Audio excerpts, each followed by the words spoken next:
Bismillahirrahmanirrahim. Assalamualaikum warahmatullahi wabarakatuh. Waalaikumsalam warahmatullahi Warahmatullahi wabarakatuh. Akan membahas dan menjawab pertanyaan-pertanyaan yang telah disediakan oleh Bu Winda. Yang pertama-tama tuh kita akan mengenali kelompok kita. Nah, yang pertama tuh anggota kelompok 5 tuh ada Aditya Hartono, Dwi Hartono, Muhammad Rizky Anugrah, Muhammad Rizky Budiman. Next.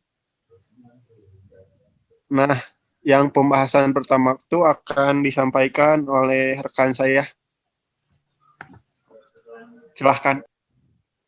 Saya Muhammad Rizky Budiman akan membahas mengenai hakikat pendidikan menurut Ki Hajar Dewantara dan bagaimana implikasinya bagi kebahagiaan hidup di dunia dan di akhirat. Menurut Ki Hajar Dewantara, pendidikan adalah usaha kebudayaan berupa pemeliharaan, tuntunan, perjuangan dan pembangunan untuk mempertinggi derajat kemanusiaan menuju sempurna hidup manusia, yaitu hidup tertib, damai, selamat dan bahagia. Atau humanisasi dan pembudayaan, di mana humanisasi itu menjadikan manusia sebagai manusia atau lebih jelasnya membuat manusia menjadi manusia yang sempurna atau manusia yang seutuhnya. Pembudayaan atau enkulturasi adalah di mana seorang individu mempelajari dan menyesuaikan alam pikiran serta sikapnya dengan adat istiadat, sistem norma, dan peraturan-peraturan yang hidup dalam kebudayaan. Menurut Ki Hajar Dewantara, pendidikan memiliki tujuan untuk menuju kesempurnaan hidup. Hidup yang tertib, damai, tentram, sebagaimana yang dikatakan beliau. Manunggaling kaula lan Gusti, yaitu beriman dan bertakwa kepada Tuhan sehingga selamat dunia akhirat. Lalu implikasinya bagi kehidupan dunia dan akhirat. Menurut Ki Hajar Dewantara, ada tujuh indikasi kebahagiaan di dunia. Yang pertama, sabar dan syukur. Kedua, pasangan yang baik. Tiga, anak keturunan yang baik. Empat, sahabat dan lingkungan yang baik. Lima, rezeki yang halal. Enam, semangat belajar agama. Tujuh, umur yang berkah. Lalu implikasinya, dengan terlaksananya hakikat tersebut, maka ketujuh indikasi kebahagiaan itu dapat dipenuhi.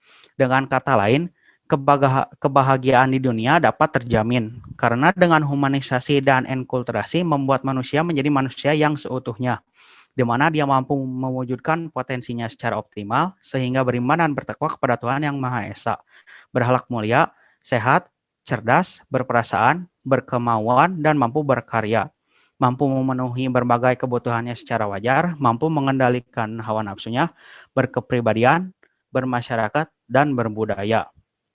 Dan kebahagiaan akhirat pun dapat tercapai. Sekian dari saya. Nah, seperti itu ya yang pembahasan yang pertama. Selanjutnya, next. Ke pembahasan kedua yang akan disampaikan oleh rekan saya. Silahkan. Oke, selanjutnya pembahasan yang akan dibahas di part 2 akan dijelaskan oleh saya Aditya Dwi Hartono. Di sini apa yang dimaksud dengan trisakti jiwa pada diri manusia dan bagaimana mengaktualisasikannya dalam proses pembelajarannya. Nah, langsung saja, menurut Ki Hajar Dewantara, dalam jiwa manusia terdapat 3 bentuk kekuatan yang dikenal dengan trisakti jiwa, yaitu pikiran, perasaan, dan kemauan, atau cipta, rasa, dan karsa. Namun, dalam hal ini Ki Hajar Dewantara lebih sering mengungkapkan istilah tersebut dengan sebutan budi. Sifat jiwa manusia itu berisikan beberapa corak warna yang menurut penelitian filsafat dapat digolongkan menjadi 2 pokok, yaitu sifat etika dan sifat estetika, yang masing-masing berarti baik dan indah. Dalam bahasa Ki Hajar Dewantara, biasanya digunakan kata luhur dan halus dengan maksud sama, yaitu menjelaskan bahwa budi manusia itu menginginkan atau menghendaki segala apa yang baik atau luhur, yang indah dan halus. Menurut Ki Hajar Dewantara, bahwa manusia terdiri dari jasmani dan juga rohani, badan wadak dan badan halus. di mana kedua unsur itu masing-masing memerlukan sepenuhnya kebutuhan. Akan terasa sangat pincang manakala pemenuhan kebutuhan itu hanya diberikan pada satu unsur saja tanpa melihat unsur yang lain. Kita harus dapat menyeimbangkannya antara kebutuhan jasmani dan juga rohani. Lalu ada contoh mengaktualisasikannya dalam proses pembelajaran. Contohnya dalam pendidikan Islam, di mana pendidikan Islam sebagaimananya telah diungkap oleh Ahmad bin Marimba bahwa tenaga-tenaga kejiwaan manusia terdiri atas karsa, rasa, dan cipta, sehingga meningkatkan sesuai dengan kedudukan yang mulia, karena manusia mempunyai kelebihan dibandingkan dengan makhluk lainnya.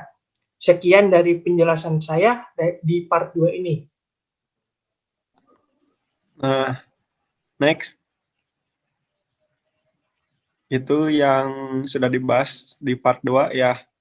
Yang sekarang dibahas itu selanjutnya ada pembahasan 3 akan dijelaskan oleh saya sendiri, Muhammad Rizky Anugrah. Nah, di sini akan menjelaskan part 3 itu membedah filsafat pendidikan Ki Hajar Dewantara part 3.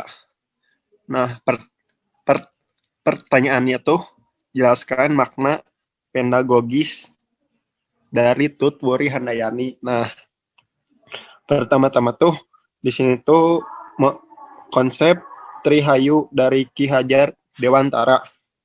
Trihayu adalah 3 kebaikan, 3 keindahan, 3 usaha manusia untuk mempercantik, memperbaiki, memperindah jati diri. Nah, selanjutnya Ki Hajar Dewantara menginginkan proses pendidikan ini menghasilkan sumber daya manusia memiliki Trihayu.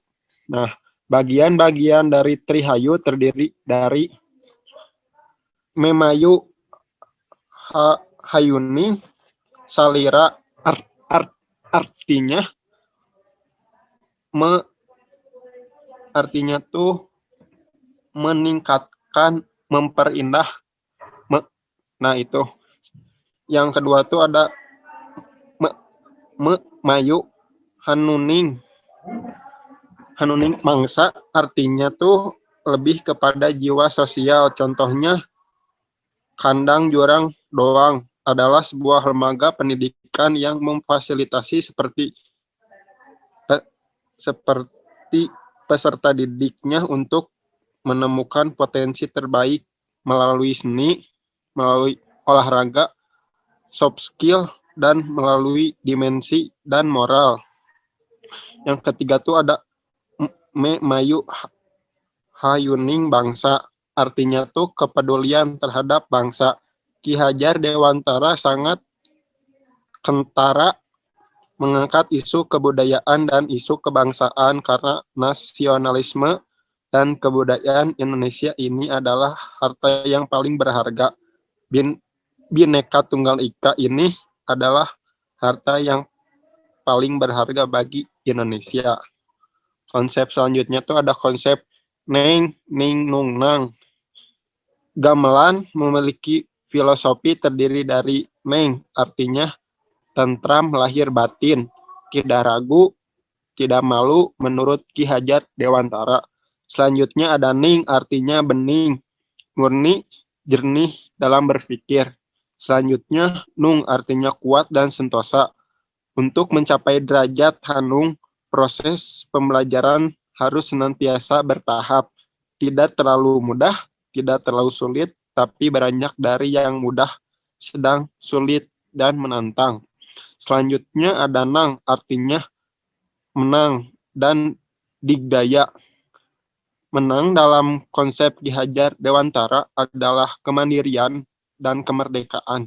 Digdaya memiliki power pengaruh yang sangat luar biasa. Selanjutnya ada konsep triologi kepemimpinan. Nah, di sini tuh ada yang dikatakan oleh Ki Hajar Dewantara tuh ada Ingarsa, Sung, Tuladha, Ingmadia, Mangun, Karsa, Tutwori Handayani. Nah, di depan memberi contoh, di tengah memberi semangat, dan di belakang memberi daya kekuatan. Nah, selanjutnya tuh ada ingarsa suk tuladha. Artinya tuh harus merasa menjadi public figure, menjadi role model, harus merasakan setiap perkataan, setiap bahasa tubuh, setiap perilaku akan menjadi contoh. Nah, selanjutnya tuh ada ingmadia mangun karsa. Artinya tuh seorang pemimpin, seorang guru harus masuk ke rakyatnya, masuk ke peserta didiknya, memfasilitasi kesulitan apapun yang dihadapi oleh mereka, menciptakan suasana yang harmonis. Sekian yang saya dapat sampaikan. Mungkin semoga bermanfaat. Terima kasih. Wassalamualaikum warahmatullahi wabarakatuh. Sekian dari kelompok 5.